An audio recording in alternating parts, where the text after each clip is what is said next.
Көп ішінде отырып, бір әруақты ер сөйлесе, бұлайғы халық жым болар.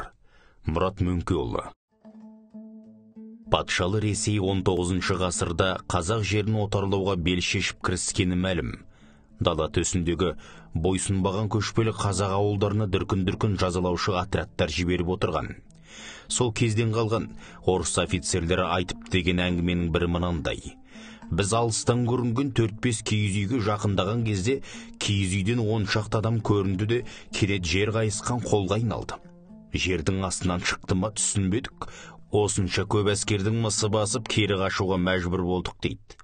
Аз қазаққа айбын беріп, дұшпанын дүркірете қууға көмектесіп тұрған бұл не күш?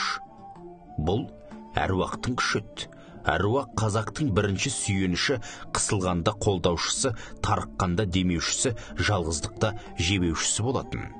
Қазақ ең әуелі әруаққа жақпас қылық істеуден қорқатын, өйткені әруақ біздің үстіміздегі ата-бабамыздың рухы.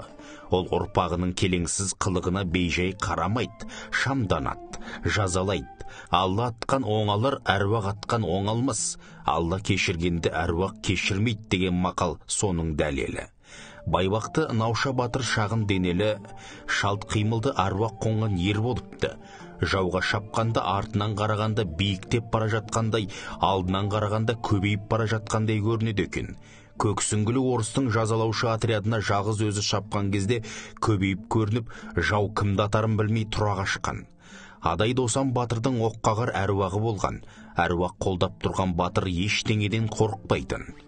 Өлем деп қарамай, азды көп жауды санамай ақырып жауға тию, аруақты ердің ғана қолынан келер іс. Тұрақты армиясы жоқ, мал бағып көшіп қонып жүрген шашыраңғы қазақтың осынау кең даланы қорғаудағы ерлігін аруақтан айырып айту мүмкін емес. Қазақтың аруаққа сыйынуы одан құдай жасау емес. Құдаймен арадағы аруақтың дәрежесін білгендігінен еді. Аруақ құдай мен адам арасындағы байланыс жолы болатын. Физикалық дүниеде жүргенде аруақты аттап өтіп, бірден құдаймен байланыс орнатам деу ақымақтық.